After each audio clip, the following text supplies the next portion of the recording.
De retour sur le plateau de la tranche info, place maintenant au jeudi anthropologie avec notre expert des humanités classiques africaines, Nusere Kalala Omotunde. Bonsoir professeur. Bonsoir.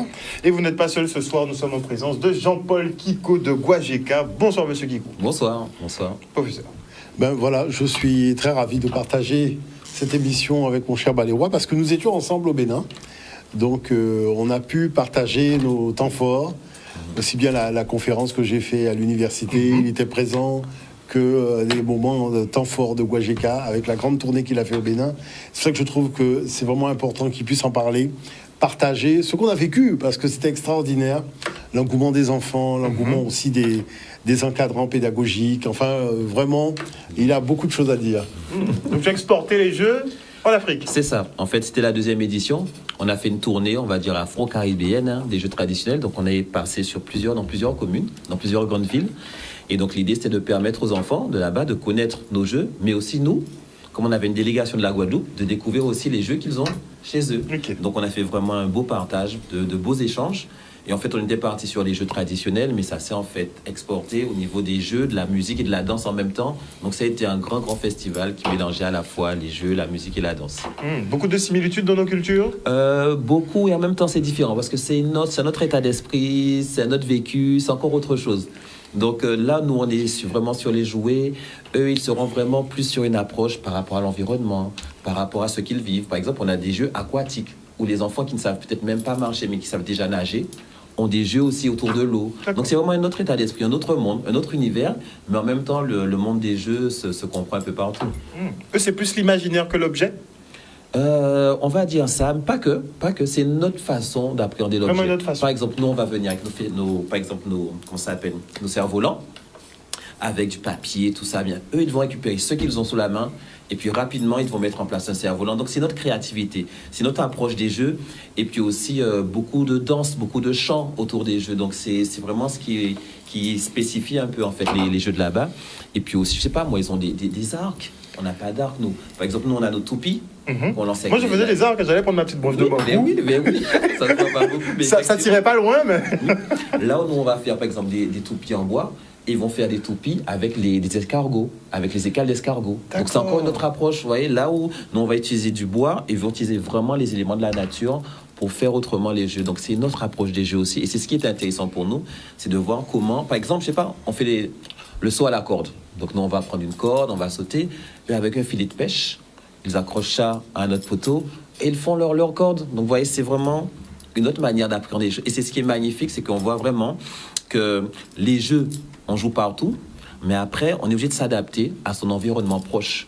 Et c'est ce qui fait la magie des jeux, là, par exemple. Mais là, par exemple, on est à Soava, c'est la cité lacustre, justement, où il y a beaucoup de choses qui se passent au niveau de l'eau.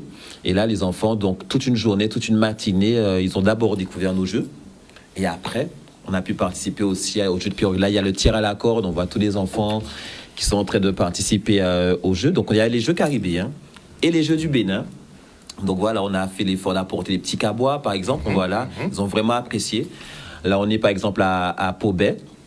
On est à Pobet, c'est assez loin de Cotonou. Mais là aussi, c'est intéressant parce qu'il y avait une ONG qui, justement, font un grand travail sur les jeux traditionnels, sur les jeux en général. Et ils partent du principe que les jeux permettent, justement, aux enfants de densifier, justement, les qualités neuronales qui font que les enfants sont plus à l'aise avec leur corps, sont plus à l'aise avec leur environnement.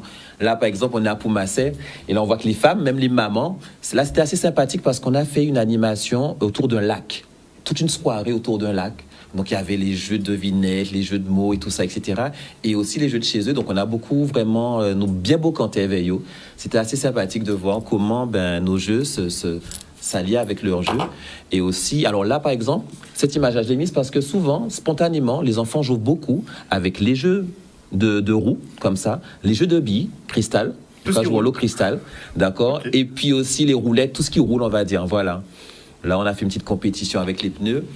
Et c'était aussi intéressant de voir comment on était chez la famille Dja, là. Vous voyez, avec les Dja au Bénin, à Ouida. Et là aussi, c'est un bel accueil parce qu'on était vraiment dans l'environnement, on était en pleine nature. Donc là encore, on vivait les choses autrement. Et puis là, à nouveau, le tir à la corde. Donc beaucoup de jeux caribéens, on va dire, mais aussi beaucoup de jeux africains. Et c'est d'ailleurs ce qu'on va présenter samedi pour notre journée porte ouverte, qui aura lieu au Rézé le 15. Donc vous avez ramené tout ça? Voilà, et donc on a fait un film. On va justement montrer la première édition du film Guajaka. C'est ce qu'on va présenter justement samedi matin à partir de 9h.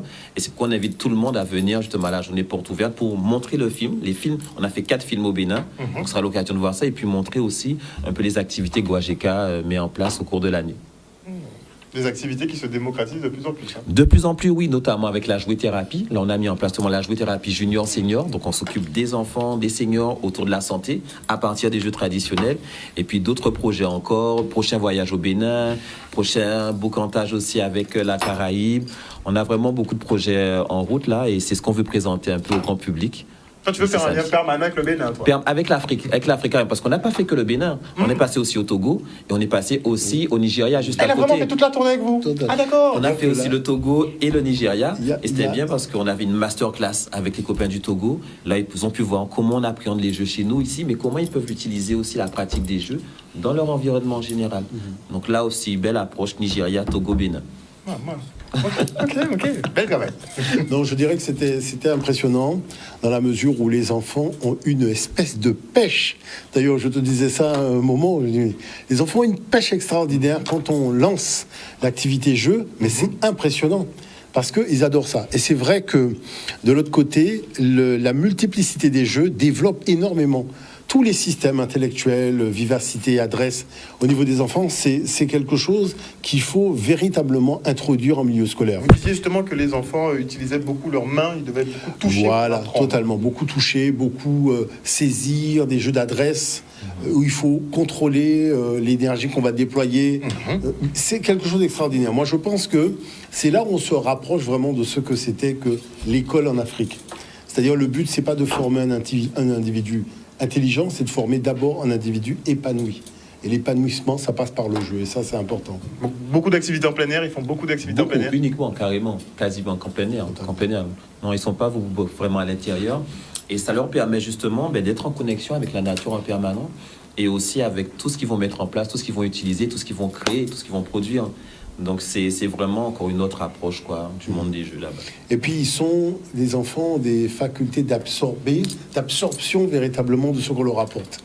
C'est-à-dire ils vont écouter une musique ensemble chez nous, boum, ils ont déjà intégré ça dans leur musique. C'est ça qui est très beau. C'est-à-dire il y a un échange, un va-et-vient qui est extraordinaire. Et ça c'est... Beaucoup de danse. On nous a à chaque fois accueillis avec beaucoup de danse. Là, on était justement au bord du lac. C'était assez sympa. Et on voit que leur danse, c'est aussi de la danse, mais aussi du maquillage. C'est un tout. C'est vraiment tout un univers. Et chaque fois qu'on passait quelque part, il y avait toujours un accueil en chantant et en dansant. Ça nous a beaucoup marqué parce que c'est spontané, c'est naturel chez eux. C'est comme ça que l'accueil se passe. Donc c'est une célébration, on accueille des invités, c'est une célébration. Exactement. Là, on est avec un groupe qui s'appelle Pépite Art. Et c'est un groupe d'enfants, de jeunes, qui font vraiment une tournée magnifique. Ils chantent, ils jouent, ils dansent, sont très, très, très polyvalents. Et j'en espère justement pouvoir les faire venir en Guadeloupe un jour parce que ce qu'ils font, c'est vraiment magnifique. On voit justement sur les réseaux sociaux qu'il y a ce genre de petits groupes de Oui. danseurs qui émergent. Ils font beaucoup de vues, Beaucoup des de millions vues. de vues. Tout à fait. C'est-à-dire que là où c'est extraordinaire ce qu'ils font, c'est-à-dire que c'est une chorégraphie de tambouiller. C'est voilà. ça. C'est-à-dire on s'échange les tambours, on tourne autour du tambour, c'est vraiment impressionnant. Et boum, ça te donne un petit coup de cassave au passage. Et ça, c'est le médicament, et puis boum, ça repart dans son état traditionnel. Non, c'est vraiment fabuleux. Hein. Mais en termes, eux, ils n'ont pas vraiment de problème en termes de transmission dans ce cas-là. C'est-à-dire qu'il y a une vivacité qui crée l'envie de découvrir. Une fois qu'ils ont compris la règle du jeu, ça y est, tout le monde est parti. À partir de là, si on dit c'est terminé, tout le monde est prêt pour continuer jusqu'au lendemain. Mais c'est bien parce que déjà, les régions ne se ressemblent pas.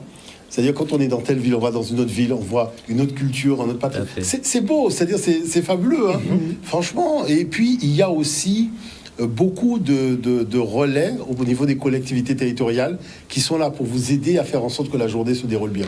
D'accord. C'est-à-dire tout le monde participe. Ah non, là par contre, c'est tout le monde qui vient vers vous, qui dit qu'est-ce qu'on peut faire pour aider. Nous aussi, on veut que vous soyez présents dans notre ville. Voilà comment on peut faire ce qu'on vous propose. Et puis quand on arrive, il y a de très belles surprises. Il y a de très très belles surprises et ça c'est fabuleux. En tout cas, moi je dirais que c'est quelque chose que vraiment Guajeka doit conserver. Ce contact avec le continent parce que ça nous rapporte ici beaucoup. Ça permet d'avoir un champ beaucoup plus large de ce qu'offrent finalement les jeux jouets traditionnels. Aussi bien, donc il y a les enfants, mais il y a les adultes aussi. Et puis dans le partage culturel, c'est quelque chose de très beau. Vraiment. Oui, non, c'est pour ça que justement, je ne sais pas si on aura le temps de voir le petit extrait de film qu'on va passer justement samedi, où justement l'idée c'est que on s'est rendu compte que la délégation qui est venue avec nous, on était à peu près une vingtaine. Donc ils ont fait deux choses à la fois, où ils ont participé au festival, mais en même temps ils ont pu découvrir les différentes villes du Bénin. Donc c'était ça en même temps, un séjour culturel et en même temps un séjour autour du festival. Et là ils étaient vraiment très très très contents. Et donc c'est ce qu'on va partager avec tout le monde d'ici samedi, samedi 15 quoi. Très bien. On verra, on aura le temps de regarder le petit extrait de toute façon dans la soirée. Si tu devais faire un choix entre leurs jeux et nos jeux, lesquels sont mieux, les plus élaborés, les mieux? C'est deux choses différentes. Quand on parle c'est de même pas comparable. Non, c'est vraiment deux choses différentes parce que ils jouent pas tout le temps les enfants. Il faut savoir ça aussi. C'est pas forcément toujours évident de jouer. Ils n'ont pas de jouets forcément en permanence parce que la vie est aussi un petit peu difficile. Donc, ils sont obligés de faire travailler leur créativité davantage pour avoir une situation ludique. Mais en fait, en même temps, c'est même pas vraiment ludique parce qu'à chaque fois, ils sont dans un apprentissage. Quand ils font quelque chose, ils apprennent en même temps, ils construisent. Donc, ils sont vraiment obligés de travailler, de réfléchir pour pouvoir s'épanouir un peu. C'est pas que le jeu pour le jeu. C'est pas que le jeu pour le jeu. Chaque jeu, d'ailleurs, c'est ce qui était bien avec l'ONG, c'est qu'ils partaient du principe que il y a une phrase qu'ils disent qui est assez intéressante. Lorsqu'on joue pendant 1 minute, ça permet d'allonger la vie pendant 1 mois. Pour celui qui joue, mais aussi pour celui qui regarde. Et de cela, ils ont fait vraiment un principe de vie qui permet de faire en sorte que tout le monde puisse avoir un temps d'épanouissement, mais aussi pour allonger sa vie. Donc c'est important, mais ça s'organise. Ça s'organise. C'est pas dans tous les coins de rue forcément qu'on verra tout le monde s'amuser. Par contre, il y a des enfants spontanément aussi. Comme on disait, il y a un peu de tout. Qui ils vont prendre leur roue, ils vont prendre leur bille, ils vont prendre tout ça. Mais nous, c'est une autre organisation. Nous, c'est une autre gestion. D'accord? Parce que quand on se déplace, on fait des animations, on fait des événements. Eux, c'est beaucoup plus spontané. Donc, quand on vient, on organise le festival Guadjaka, c'est l'occasion pour eux, justement, de mettre à l'honneur leur jeu en même temps, parce qu'ils ne le font pas forcément au quotidien. Et puis, ça leur permet aussi de se rappeler de certaines choses qu'ils avaient presque laissé tomber. Par exemple, à Pobet, à Poumasset, justement, ils nous ont vraiment concocté un super festival de jeux autour des femmes, justement. Parce que souvent, c'est plutôt les garçons ou les hommes qui jouaient. Mais là, ils ont mis à l'honneur comment les femmes jouaient avec les danses, les différents types de jeux, qui faisaient les différentes rondes qu'elles faisaient et tout. Et là, en même temps, ils m'ont dit, mais merci, Balewa, parce qu'en fait, on avait déjà un peu mis ça de côté. Mais du fait que vous reveniez pour nous parler de ça, pour mettre ça en avant, mais ça nous oblige à aller fouiller encore, demander à nos grands-mères, mais qu'est-ce qu'on faisait aussi et tout. Et là, ils nous ont vraiment présenté de belles choses. Autant on a perdu quelques petits savoirs ancestraux, autant peut-être eux aussi ça s'érode un peu avec le temps. C'est-à-dire qu'il y a la dynamique de la vie d'adulte et les contraintes économiques du pays. Pas plus le temps de se divertir. Voilà, qui font que les choses sont un peu particulières, mais l'envie de jouer, elle existe aussi au niveau des adultes. C'est-à-dire dès qu'on met en place, moi j'ai vu, dès qu'il met en place le système de jeu, les adultes jouent aussi. Il y a aucun problème, ils sont avec les enfants, ils réexpliquent les règles et ils jouent. Et ça, c'est quelque chose de beau, c'est fabuleux. Parce que dans notre système, c'est plutôt, effectivement, il y a des problèmes d'adultes, donc on n'est pas sur ça, et on laisse les enfants, il y a vraiment une scission entre les adultes et les enfants. Par contre, je pense que pour nous, on s'est un peu perdu en chemin. On a perdu notre âme dans cette affaire-là. Parce que moi, quand j'étais gamin, c'était des adultes qui faisaient des cerfs-volants, qui faisaient tout ça, oui, les compagnies. Oui, c'était des adultes. Et il y avait un phénomène de régulation. Donc dans la relation du parent, de l'enfant, veiller à ce que l'enfant soit obéissant, punir entre guillemets l'enfant qui est désobéissant, qui est borderline par rapport à la société. C'était ça en fait aussi, ces occasions de régler la mire par rapport aux jeunes générations. Maintenant que les adultes sont partis dans d'autres distractions, voilà, donc les enfants sont finalement voués à eux-mêmes. Ils sont seuls sur des écrans. Voilà, et donc il n'y a plus ce phénomène de régulation et de transmission des savoirs des adultes aux jeunes générations. C'est pour ça que sur ce principe-là, l'Afrique, il faut vraiment l'aider à préserver ça. Et je dirais que ça fonctionne énormément. En tout cas, la chose qui est particulière, c'est que moi, pour avoir fait plusieurs pays, c'est vrai que les enfants sont peut-être entre guillemets un peu différents d'un pays à un autre, parce qu'il y a l'activité économique du pays qui fait que, il y a telle orientation, mais dès qu'on laisse l'enfant dans son univers du jeu, alors là, c'est impressionnant. C'est impressionnant. Franchement, c'est impressionnant. Ils créent des jeux, ils créent leurs propres activités, ils se servent de ce qui les entoure effectivement pour pouvoir se divertir. Donc pédoludique, en fait, ils sont dans un cadre pédoludique en permanence. Oui, et puis par exemple, il y a des choses qu'on ne verra pas forcément chez nous en Guadeloupe. On a fait plusieurs fois des courses de pirogue. Donc les enfants ont un rapport à l'eau, à la mer et tout. Ah, on parle d'ouverture sur le nautisme, justement, voilà. sur la mer. Voilà, mais là, les enfants, spontanément, au quotidien, ils sont dans les pirogues. Donc vraiment, faire la course de pirogue, c'est une seconde nature chez eux. Là, nous, on galère un petit peu pour pagailler, pour faire la course avec eux. Ils sont très à l'aise, les petits et les grands, quoi. Donc c'est vraiment des activités différentes aussi, qui fait que nous, à chaque fois, on était vraiment émerveillés. On découvrait les choses avec beaucoup de plaisir en même temps. Et eux aussi, ils appréciaient énormément les jeux qu'on apportait de la Guadeloupe. Donc échange culturel, donc à tous les niveaux. À tous les niveaux. Tout le monde est gagnant dans cette affaire. C'est cela, c'est l'idée. C'est vraiment l'idée. Donc nous, on vient avec nos jeux, mais en fait, qui viennent d'Afrique d'ailleurs, quoi, parce que tous nos jeux... Vous réintroduisez, en fait... C'est ça. On leur montre, en fait, comment on a réadapté un petit peu les choses chez nous, mais ils se disent... C'est vrai qu'il y a la touche antillaise, quand même. Pardon ? Il y a la touche antillaise dans nos jeux. Oui, il y a la touche antillaise, forcément, parce que déjà, les jeux, certains jeux sont en créole, certaines expressions des jeux sont en créole, mais c'est ce qu'ils appréciaient. Quand on leur disait, par exemple, il faut dire « Ika Ika » lorsqu'on lance la balle, ah, mais les enfants chantaient Ika et Paka. Donc c'était vraiment autre chose. Et même nos jeux chantés, c'était impressionnant de voir, en 2 secondes, 3 secondes, ils avaient déjà compris le refrain et chantaient même plus fort que nous, quoi. Donc on était vraiment contents pour ça aussi. Ils se laissent vraiment prendre au jeu. Complètement. Ça donne une autre dimension. Hein. Oui. On a du mal à dire. Non, mais c'est vrai que c'est un moment, moi je vous dirais, c'est un grand moment de rêve pour les enfants parce que il faut voir que dans les pays qui ont un certain standing économique, l'enfant, il participe à la vie économique aussi. Hein. C'est-à-dire que très souvent, il est occupé au champ, il est occupé en fait à permettre à la famille d'avoir un équilibre financier. Bon, il travaille déjà, quoi. Il travaille déjà. Mais c'est-à-dire sur différents plans. Hein. C'est-à-dire le travail des champs, le fait d'être au bord de la route, de vendre des rafraîchissements. Bon, c'est vrai que ça fait... Parce que les distances sont énormes. Quand on arrive sur un dos d'âne, qui est énorme, hein, bon, parce qu'il y a des camions, et que tous les enfants sont là à proposer des beignets, à proposer des jus, mais tu es content de les voir, parce qu'ils te proposent. Et puis, tu goûtes beaucoup de fruits. C'est-à-dire quand on voyage, tu vas dans des localités, c'est tel fruit, tu fais 50 km dans l'autre localité, c'est tel autre fruit, tu fais encore 50 km. C'est ça qui est très beau, c'est très riche. Et les gamins qui viennent comme ça, derrière la voiture, voilà, on vous propose ci, et puis on découvre, c'est quoi, qu'est-ce que c'est. Mais est-ce qu'ils grandissent pas trop vite, justement ? Parce que très rapidement, ils sont associés aux tâches ménagères dans la maison. Ils grandissent vite parce que c'est le contexte social qui veut ça. Mais quand c'est le moment de jouer, les parents les laissent jouer. Mais oui. Voilà. Il n'y a pas d'âge pour jouer. Il n'y a pas d'âge pour jouer. Les parents laissent jouer. Moi, j'ai vu des gamins aller au champ avec leurs jouets. Hein. Ah oui, ils vont au champ, ils savent qu'ils doivent arroser. Mais tu restes quand même un enfant. Donc il s'amuse avec ses jouets. Quand c'est le moment d'arroser, il va arroser, mais avec ses jouets. Il a son petit objet qui traîne. Non, il y a quand même la dimension du jeu et de l'âge de l'enfant qui est respecté, même s'il est au champ avec les parents. Ok, donc on n'assassine pas l'enfant en lui donnant des tâches. Non. C'est-à-dire qu'il y a toutes les situations. Mais c'est vrai que moi, de ce que j'ai vu beaucoup de... J'étais quand même dans une ville au Sénégal, à Saint-Louis. J'ai jamais vu autant d'enfants dans une ville. Hein.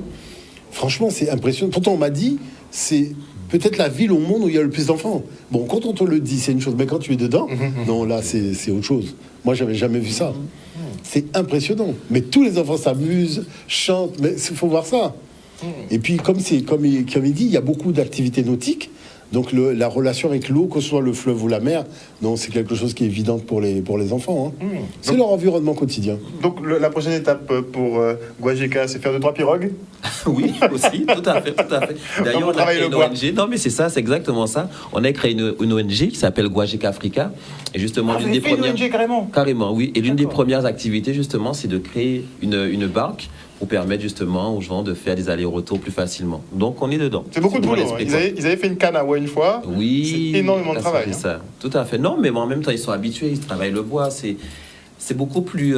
ils sont beaucoup plus au fait des choses. C'est-à-dire que le rapport à la nature, au bois fabriqué, la fabrication et tout, c'est tout le temps, c'est au quotidien. Ils emmèneront l'expertise de toute façon tout à fait, pour pouvoir les créer. Moi, en tout cas, je pense que c'est des choses qu'il faut ramener.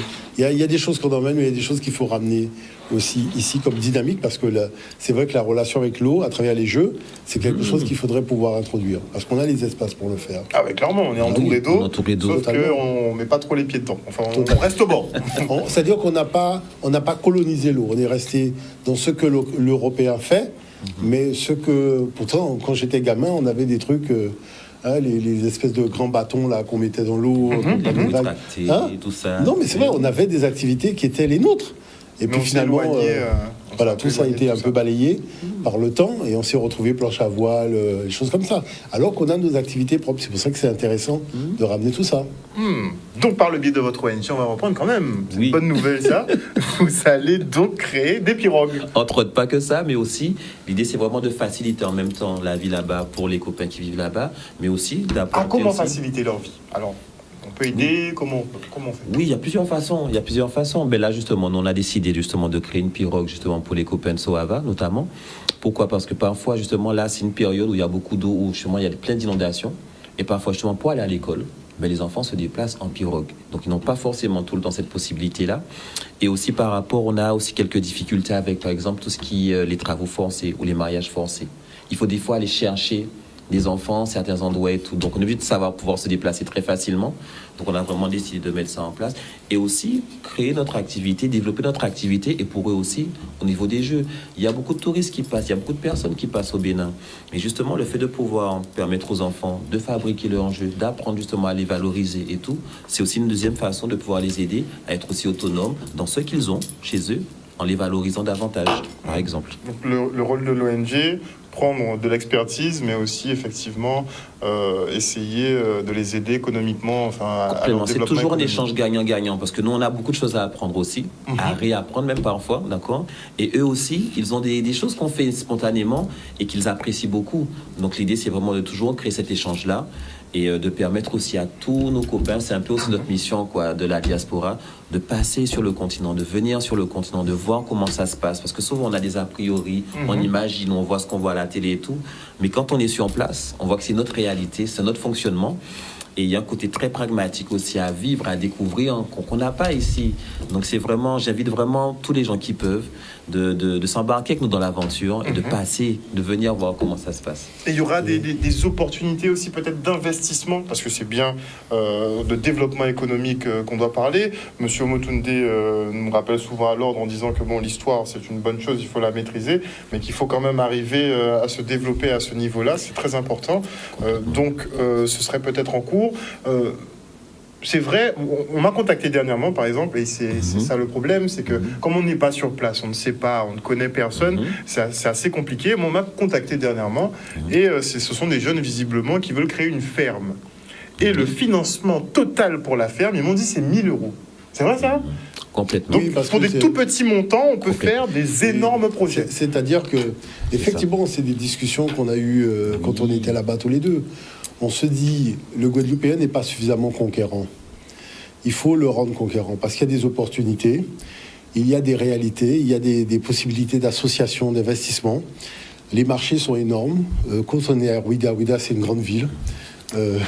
J'étais à Porto Novo faire une conférence, c'est immense. C'est-à-dire que le potentiel est là. Maintenant, ce dont ils ont besoin, c'est juste des gens qui vont poser une réalité économique et permettre à cette réalité de s'étoffer. Et tout le monde va aider pour faire en sorte que le pari soit vraiment du gagnant-gagnant. Moi, je vois, il y a des projets de création d'usines. Bon, on peut en parler même à des boulangers ou à la fédération, dire voilà, machin. On voit que ça a du mal à prendre, parce qu'on est un peu du Guadeloupéen nombriliste. Alors que le développement économique, ça se fait avec des relations qu'on a avec des partenaires qui sont des pays à l'étranger. On élabore des partenariats économiques gagnant-gagnant, et c'est comme ça qu'on fait prospérer son pays. Autrement, si vous pensez que l'Europe va financer tout avec ses subventions, je tiens quand même à rappeler que vu la situation dans laquelle ils sont aujourd'hui, je pense qu'ils ne vont pas tarder à aller mendier à l'armée du salut. Parce que la chose est quand même très sérieusement mal engagée. Moi, je pense que toutes les promesses de ponts qu'on va construire et tout ça, pour moi, c'est du vent. Je préfère la géothermie, c'est plus sûr, et l'hydrogène, parce que tout le reste, c'est de la science-fiction. Parce que les gens n'ont aucune idée de ce qui se passe réellement. C'est-à-dire que là, je vois qu'il y a une espèce de paisibilité, enfin un truc un peu mystérieux, c'est vrai. Alors que le monde a explosé. Le monde a explosé. Maintenant, l'Afrique offre des opportunités de marché. Il y a de vraies opportunités de marché, il y a de vraies possibilités de se réaliser. Pour le même effort, le marché est beaucoup plus grand, puisqu'il y a plus d'habitants. il y a plus de potentiel. Et surtout, tout le monde a besoin de nouveautés dans son magasin. Donc dès qu'on arrive avec quelque chose, tout de suite, par exemple, je vois, là, quand il parle de réaliser des jeux un peu, aider à faire des choses qui rappellent la culture du Bénin. Mais le Bénin est dedans à 12 milliards de pourcents. Quand vous parlez d'une statue, je ne sais pas si vous vous rendez compte, la statue de l'Amazone au Bénin, mais c'est la taille de la Tour Eiffel. Tu dis, mais attends, mais comment une statue? Mais c'est au-delà du réel. La statue, elle est immense. Je vous dis, pour moi, c'est la taille de la Tour Eiffel. Et il y a beaucoup de statues partout au Bénin. C'est vrai que c'est impressionnant de voir tout ça. Donc, on sent qu'il y a une vraie dynamique qui est donnée à ce pays. Je pense que nous, on a des liens très forts avec le Bénin pour des raisons d'histoire de culture. C'est vrai que le fait d'être allé voir The Woman King, donc qui se déroule dans le palais d'Abomey, le fait d'avoir été dans le palais d'Abomey il n'y a pas très longtemps, donc ça m'a permis de voir voilà ce palais que j'ai vu. Voilà comment ils vivaient à la grande époque. Donc tout ça, je dirais, ça constitue des liens forts. De toute façon, je vais vous dire une chose, durant l'ère des poissons, on a tellement été divisés que durant l'ère du Verseau, il n'y a que l'unité qui peut fonctionner. Parce que je pense que tout ce qu'on pouvait faire en matière de division, on l'a fait à l'ère des poissons. Maintenant, il faut arrêter. Parce qu'il faut bâtir des lendemains nouveaux. Et il faut intégrer les enfants dans le processus de reconstruction. Et ça, les enfants attendent beaucoup, beaucoup de nous. Je peux vous le dire. On peut miser ah oui, sur oui, eux, beaucoup. clairement. À différents niveaux. À différents on m'a niveaux. dit que financer des écoles, par exemple, c'est pas ah non, mais c'est-à-dire très que... coûteux. Non, il y a puis, beaucoup de choses à faire. Moi, c'est plus... Moi, la dynamique dans laquelle je suis, c'est plus réformer le système pédagogique. Parce que je pense qu'on fait des Africains créer des hors écoles, sol. peut-être. C'est-à-dire qu'il y a déjà des structures, vous savez, il y a des bâtiments, il y a des choses immenses qui existent là-bas. Mais la chose, c'est que... pédagogiques, les revoir. Oui, les jeunes sont hors sol. Je dirais tout le travail qu'il fait avec Guajeka, c'est ça qui doit être mis. Vous savez, il faut bien comprendre une chose. Dans la tradition africaine de l'Égypte, les exercices intellectuels, c'était le matin. Toute l'après-midi, ce sont des jeux d'adresse, des jeux de... C'est que ça, parce que la température, il fait chaud. Donc, il y a vraiment rentrer dans l'eau, apprendre à nager, apprendre à aller... Toutes ces activités-là, c'était l'après-midi. Et le matin, c'est tout ce qui est, apprentissage des hiéroglyphes, apprentissage des mathématiques, des choses comme ça, puisque la fraîcheur permet. Mais l'après-midi, c'est ça. Et la chose, le résultat que je vois, c'est que ça permet d'avoir des individus épanouis. Alors, si une société se dit, nous, le but du jeu, c'est d'avoir finalement des enfants intelligents, je tiens quand même à rappeler que les enfants intelligents, des fois, ont de graves problèmes psychologiques. Parce qu'il a des difficultés de rapport avec l'autre, de rapport avec les enfants autour de lui, tandis que le jeu, c'est le rapport avec les enfants autour de toi. Parce que quand tu tires à la corde, il faut avoir une stratégie, il faut s'entraider, il faut poser les pieds, c'est ça. Donc c'est là où le vivre ensemble prend vraiment tout son sens pour les enfants. Et c'est là où l'adulte a beaucoup de choses à transmettre parce que l'enfant, il coopère. Le fait d'être dans le jeu, l'enfant coopère. Et ça, c'est extraordinaire. La pédagogie ludique, c'est la meilleure façon, effectivement. C'est la meilleure façon aux enfants. Parce que ça ne sert à rien de partir d'un point qui n'a pas de réalité endogène sur le plan culturel, alors qu'il y a plein de réalités endogènes qui permettent de faire le même travail pédagogique. Pourquoi on veut extrader le matériau alors qu'on l'a sur place ? Moi, quand j'ai fait la présentation aux responsables pédagogiques, aux recteurs et compagnie, c'était ça. C'était de montrer, mais regardez, la densité et la qualité des matériaux pédagogiques. Vous savez, la chose qui est quand même un peu particulière, c'est que les matériaux pédagogiques du monde noir sont les plus puissants au monde. Je le dis tout le temps. On a 25 milliards de façons de faire une multiplication. On peut faire une multiplication avec des cerceaux. On peut faire des multiplications même avec... Des fois, je prends les enfants, je fais l'exercice de maths avec des enfants. C'est-à-dire qu'au lieu de prendre une feuille de papier, non, on va jouer l'exercice de maths comme une pièce de théâtre. Vous voyez ce que je veux dire par là ? C'est tout ça qui est quand même très, très, très pertinent, très intéressant, très riche. Et je pense que même pour les enseignants, au lieu de rester dans une salle de classe, autant créer des espaces de jeu l'après-midi. Et comme ça, l'enseignant... Vous savez, le jeu, le problème de fond, c'est que le jeu révèle l'intérieur d'un enfant. Et il y a beaucoup de choses que les gens n'ont pas compris. Et qu'il faut commencer à intégrer. Quand une maman fait un enfant, elle n'a fait que le corps de l'enfant, elle n'a pas fait l'esprit. Donc, elle voit que 20% de l'enfant, il y a 80% de l'enfant qui lui échappe. Ces 80%, dans le jeu, elle a la capacité de voir ce qu'elle ne voit pas, ce qui ne vient pas d'elle. Mais elle doit permettre à l'enfant d'harmoniser son corps et son esprit. Le jeu Et même Platon, qui disait beaucoup de bien sur ce qu'il avait vu en termes de programme pédagogique en Égypte, la chose, c'est harmoniser le corps et l'esprit. C'est ça l'enjeu, harmoniser le corps et l'esprit. Et Platon avait dit une chose. Il disait qu'il y a des exercices qui se font en musique. Et l'avantage de l'exercice, c'est que l'enfant est obligé de maîtriser son corps en rythme pour pouvoir. Donc c'est pas comme en Grèce, il disait, oh bon, il va faire le mouvement de façon débridée. Non, là il faut du rythme. Donc il y a quand même une écoute.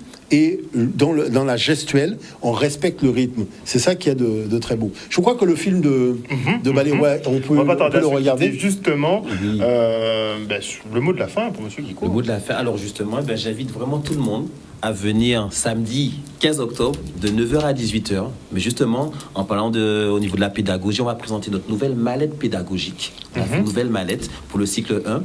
Et là, justement, on va voir aussi les films de Guajaca. Ah ben justement, ce sera la grande surprise. Il faudra venir. On viendra la présenter bientôt ici. Et puis aussi toutes les activités, le gros-cas, la danse, la jouet-thérapie pour les parents, pour les seniors et tout. Donc venez, le programme sera très riche.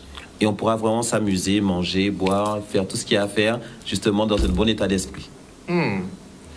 Je t'ai appelé Jean-Paul, mais j'ai l'impression que je ne dois plus t'appeler Jean-Paul. C'est Balewa qui apporte la joie. Qui apporte la joie. Donc tu apportes la... Mais c'est clairement ça. C'est exactement ça. Au quotidien. Excellent. Donc tu nous as ramené un extrait de film pour se quitter. C'est cela.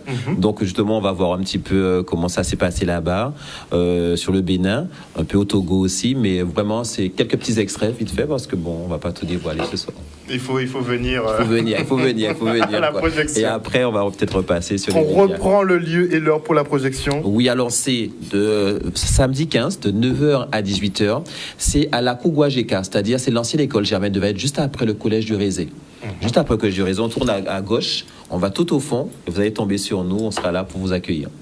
Merci beaucoup, en tout cas pour le travail que tu réalises aux côtés de Kalala. Oui. Franchement, c'est exceptionnel tout ce que vous faites et le lien que vous êtes en train de construire. On nous en a entendu parler pendant 10 ans de ce fameux pont anti-Afrique. Là, on est en train de voir qu'il est en construction et franchement, ça fait super plaisir.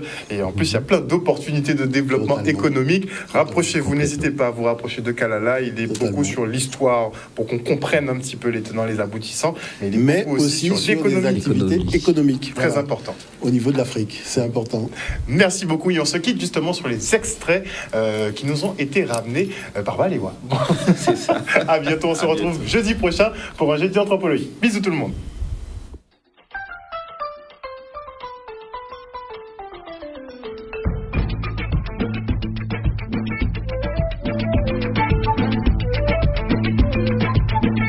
L'association Guajaca, qui œuvre pour la valorisation du patrimoine des jeux et jouets traditionnels en Guadeloupe, a impulsé une nouvelle démarche culturelle en Afrique.